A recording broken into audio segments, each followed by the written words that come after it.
ఈ సాయంకాల సమయంలో మరి చక్కని సాహసము, ప్రార్థన, మరి ఇంటర్సెసరీ ప్రేయర్, విజ్ఞాపన ప్రార్థన చేయడానికి దేవుడు మనకి ఇచ్చిన అవకాశాన్ని బట్టి నేను దేవునామాన్ని ఘనపరుస్తున్నాను. విజ్ఞాపన అనేది మన జీవితంలో ఏదైతే మరి కొదువుగా ఉన్నాయో ఆ కొదువుగా ఉన్నటువంటి విషయాల్ని దేవుని దగ్గర మొరపెడతామే విజ్ఞాపన. అంటే ఈ లోకములో ప్రతి వారికి కొదువు అనేది ఉంటుంది. ఏ వ్యక్తికి కొదువు లేకుండా ఎవరు లేరా? ప్రతివారు కొదువుతోనే ఉన్నారు. ఏమిటా కొదువు? ఒకవేళ అది శారీరక సంబంధమైన విషయాల్లో కొదువు ఉండొచ్చు, ఆత్మీయ సంబంధ విషయాల్లో కొదువుగా ఉండొచ్చు. కొంతమంది శారీరక సంబంధ విషయాల్లో కొదువుగా ఉన్నప్పుడు మరి ఆ శరీరాన్ని ఏ విధంగా పోషించుకుంటాము అని బాధపడుతూ ఉంటారు. అది ఒక కొదువుగా మనం చూడగలుగుతాం. రెండవది ఆత్మకు సంబంధించినటువంటి కొదువు అంటే ప్రార్థన, సహవాసము, లేకపోతే ప్రార్థన, మరి ఆత్మీయ జీవితాన్ని ఏ విధంగా మనము ప్రతిరోజు ఉజ్జీవింప చేయాలి అనేది కూడా అది ఒక కొదువుగా మనం చూడగలుగుతున్నాం క్లారా. అయితే ఇక్కడ మనం చూసినట్లయితే ఇక్కడ లేఖనము మనకి కొన్ని హెచ్చరికలు చేస్తూ ఉన్నాయి క్లారా. 28వ కీర్తనలో ఆ మాట మనం చూడగలుగుతున్నాం. యెహోవా, నేను నీకు మొర్ర పెట్టుచున్నాను, నా ఆశ్రయదుర్గమా, మౌనముగా ఉండక నా మనవి ఆలకింపుము. నీవు మౌనముగా ఉండిన ఎడల నేను సమాధిలోనికి దిగిన వాడవలే. కదండి, ఇక్కడ కొన్నిసార్లు మనము ప్రార్థన చేసినప్పుడు, ఎప్పుడైతే మనం దేవునికి మొరపెడతామో, దేవునికి విజ్ఞాపన చేస్తామో, మన ప్రార్థనకి జవాబు రానట్లయితే, అంటే దేవుడు మౌనముగా ఉంటే అక్కడ మనం సమాధిలోనికి వెళ్ళిన వారి వలె అవుతాము అని చెప్తున్నాడు. సమాధి అంటే ఏంటి? బలహీనత, వ్యాధి, రోగము, వీటి గురించి మాట్లాడుతున్నాడు పేర. ఇక్కడ దానికి ముందు మనం ఏం చేయాలంటే దేవునికి మొరపెట్టాలనేది దేవునికి ఉద్దేశంలో ఇక్కడ ఈ వాక్యము మనకి హెచ్చరిక చేస్తుంది. నేను నీకు మొరపెట్టినప్పుడు, నీ పరిశుద్ధాల వైపునకు నా చేతులు ఎత్తున్నప్పుడు నా విజ్ఞాపన ధ్వని ఆలకింపము. విజ్ఞాపన అంటే ప్రతిరోజు మనం దేవునికి ఏదైతే ఇంటర్సెసరీ ప్రేయర్ చేస్తూ ఉంటామో, లేకపోతే సప్లికేషన్స్ అంటాం మనం దాన్ని. విజ్ఞాపన అంటే దేవునికి ప్రతిసారి కూడా ఏదైతే, అంటే ఒకసారి చెప్పాము కదా, మళ్ళా చెప్పాలంటే అవును, ఖచ్చితంగా దేవుని దగ్గర చెప్పాలి. ఎందుకు చెప్పాలంటే నీవు ఒకసారి చెప్పి ఒకవేళ దేవుడు వెంటనే నీకు జవాబిస్తే, నీవు మొరపెట్టిన వెంటనే నీకు దేవుడు ఉత్తరం ఇస్తే, అప్పుడు నీకు నాకు మనకేం కలుగుతుందంటే, నేను చెప్పినప్పుడు వెంటనే దేవుడు నాకు సహాయం చేస్తున్నాడు కాబట్టి అని ఒకలాంటి మరి ఈగోయిజం, గర్వము అనేది మనలో పెరుగుతుంది. కనుక దేవుడు ఏం చేస్తున్నాడంటే ప్రతిసారి ఎప్పుడైతే నీకు అవసరం ఉన్నదో, అవసరం ఉన్న ప్రతిసారి కూడా నీవు దేవునికి మొరపెట్టి దేవుని దగ్గర నుంచి ఉత్తరం తీసుకోవాలి, లేకపోతే జవాబు పొందుకోవాలి అనేది దేవుని యొక్క ఉద్దేశంలో భాగము. ప్రియులారా, భక్తిహీనులను పాపం చేయవారిని నీవు లాగివేయనట్లు నన్ను లాగివేయకము. వారి దుష్టాలోచనను హృదయంలో ఉంచుకొని తమ పొరుగు వారితో సమాధానముగా మాట్లాడతాడు. ఇది కూడా చాలా ప్రాముఖ్యమైన విషయం. దేవుడు ఇక్కడ మనకి కొన్ని హెచ్చరికలు చేస్తున్నాడు. ఎప్పుడైతే మనం దేవునికి సప్లికేషన్స్ చేస్తామో, మొర పెడతామో, హృదయంలో మళ్ళా దుష్ట ఆలోచన ఉండకూడదు. There is not double minded. దాన్ని దుష్ట ఆలోచన హృదయంలో ఉంచుకొని తమ పొరుగు వారితో సంతోషంగా లేదా సమాధానంగా మాట్లాడతారని చెప్తున్నాడు. ఇది దేవునికి ఇష్టమైనటువంటి పని కాదు ప్రియులారా. మనం మాట్లాడే ప్రతి మాట ఇంకా లోపల ఏమి ఆలోచన పెట్టుకోకుండా దేవుని దగ్గర మాట్లాడాలనేది దేవుని యొక్క ఉద్దేశము.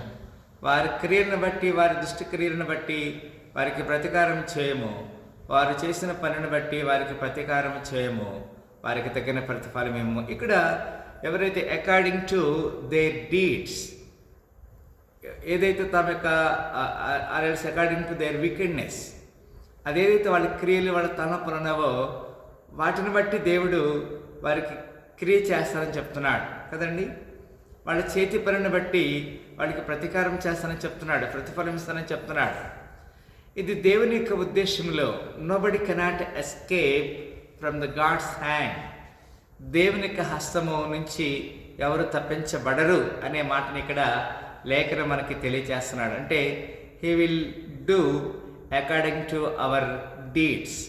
మన క్రియలను బట్టి మనకు దేవుడు ప్రతిఫలం ఇస్తాడనే మాటను మనము చూడగలుగుతున్నాం. యెహోవా కార్యములను వారు లక్ష్య పెట్టరు, ఆయన హస్తకృత్యములను వారు లక్ష్య పెట్టరు, కావున ఆయన వారికి వృద్ధిపరచక నిర్మూలము. ఇది కూడా కొన్నిసార్లు వెన్ వీఆర్ ప్రేయింగ్, ఎందుకు దేవుడు ఎక్కడ ఉంటాడు, నా ప్రార్థన దేవుడు నాకు సహాయం చేస్తాడా లేదో, ఇట్ ఈస్ దేర్ థింకింగ్. ఆ విధంగా దేవుని దగ్గరికి వచ్చి కూడా అలాంటి థింకింగ్ చేయకూడదు కదా. వాళ్ళు they are not care even God is doing something miracle. దేవుడు వారి జీవితంలో ఒక అద్భుతమైనటువంటి కార్యం చేస్తాడని వారు నమ్మలేకపోతున్నారు.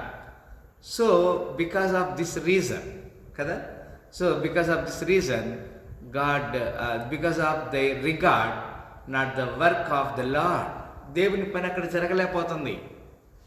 God cannot do something great, అక్కడ గొప్ప పని చేయలేకపోతున్నాడనే మాటని మనము చూడగలుగుతున్నాము.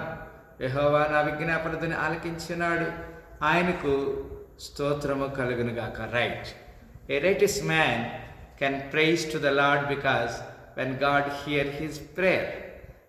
దేవుడు మన విజ్ఞాపన ఆలకించినప్పుడు మన దేవునికి స్తోత్రం తెలియజేస్తున్నాం. యెహోవా నా ఆశ్రయము, నా కేడేమో, నా హృదయము ఆయన యందు నమ్మిక ఉంచెను కనుక నా హృదయము నాకు సహాయం కలిగను. ఇక్కడ ఒక మాట గమనించాలి కదా, ఎప్పుడైతే మన హృదయంలో we should not make any confusion, we should make trust in God. ఎలాంటి కన్ఫ్యూజన్ లేకుండా దేవుని యందు నమ్మిక ఉంచాలి. అందుకంటాడు ఆయన యందు నమ్మిక ఉంచాను కనుక నాకు సహాయము కలిగను. when we are trust completely to the Lord, he will help us. కావున నా హృదయం హర్షించినది, కీర్తనతో నేను ఆయనని స్తుతించుచున్నాను. ఎస్, కనుక then we will praise God and we will sing a songs to the his sanctuary. ఆయనకు పరిశుద్ధాలయంలో ఆయన మనము ఘనపరుస్తాము, కొనియాడతామనే మాటను కూడా ఇక్కడ తెలియజేస్తున్నాడు. 8వ వచనం మనం చూసినట్లయితే మన యెహోవా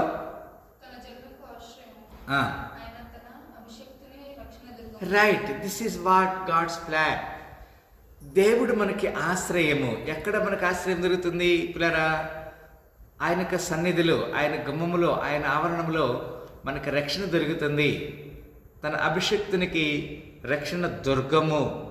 సో ఈరోజున మనందరం కూడా ఆయన సన్నిధిలో ఆ రక్షణ దుర్గాన్ని మనము మరి కొనియాడేవారిగా, కీర్తించేవారిగా ఉన్నందుకు దేవుణ్ణి గణపరుస్తున్నాను. నీ జనులను రక్షింపము, నీ శ్వాసమును ఆశ్రయింపము, వారికి కాపరివై నిత్యము వారిని ఉద్ధరించము. పిల్లరా, ఇక్కడ చక్కని మాట తెలియజేస్తున్నాడు. when and where there is a prayer, God will definitely save us. ఆయన మనం రక్షిస్తాడు. and he want to make us his inheritance. ఆయన మన ఆ యొక్క స్వాస్థ్యముగా మనం స్వీకరిస్తాడు. అంత మాత్రమే కాదు, ఆయన బ్లెస్సింగ్స్ మనకి ఎప్పుడు కూడా ఉంటాయి. ఈ సాయంకాల సమయంలో మనం ఆయన ప్రజలుగా, ఆయన మేపటి గొర్రెలుగా మనం ఉన్నప్పుడు మన పక్షముగా ఆయన గొప్ప కార్యాలు చేస్తాడు. పిల్లరా, నమ్ముట నీ వలన అయితే నమ్మవానికి సమస్తము సాధ్యమే. కనుక ఒక నిమిషాలు మనం ప్రార్థన చేసుకొని ఈ లేఖన భాగాన్ని మనం ముగిస్తాం. స్తోత్రములు ప్రేమగల తండ్రి, చక్కని లేఖనము ద్వారా మీరు మమ్మల్ని తృప్తిపరిచారు. అవును, నీ లేఖనంలోని ప్రతి మాట మా జీవితాలకి ఆశీర్వాదకరంగా ఉంచారు. మేము ఒకవేళ ఎక్కడైనా సరే తప్పిపోయిన వారిగా ఉంటే మమ్మల్ని అంగీకరించండి, మా తప్పును క్షమించి నీ రాజ్యానికి వారసులకు సహాయం చేయమని ఈ ఉదయకాల దేవులతో మరొకసారి మనం తగ్గించుకుని మీ నామని చూస్తూ యేసుక్రీస్తు వారి శ్రేష్టమైన నామని ప్రార్థన పెట్టుకుంటున్నాము తండ్రి, ఆమె. దేవుడు ఈ సాయంకాల సమయంలో ఈ ఉపవాస కొడుకులో ఇంటర్సెసరీ ప్రేయర్లో దేవుడు మనతో ఉన్నందుకు దేవుని కనపరుస్తున్నాను. కూడా ప్రతి వారికి యేసుక్రీస్తు శుభనామములో వందనాలు తెలియజేస్తున్నాను. దేవుడు మనందరి దీవించి ఆశీర్వదించును గాక. ఆమె.